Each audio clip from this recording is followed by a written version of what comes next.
him. And one day, yung, of course, Saf, kita niya yung sticker and really he did not like it. But I insisted because to me, I said, tsaka even before that. So, all throughout these years, I have contact with him. I have a lot of talk with him. Siya yung second ko in the list. Then, it would be Drilon, Bongbong Marcos, simply because he's my friend. And I promised him that I'd support him. And mabait na tao si Bongbong.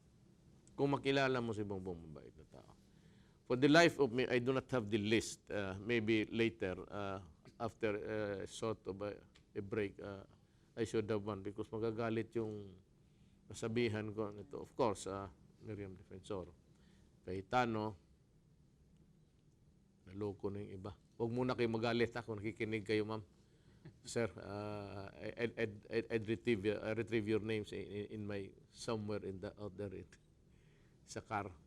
But I have prepared a list of the senatorial candidates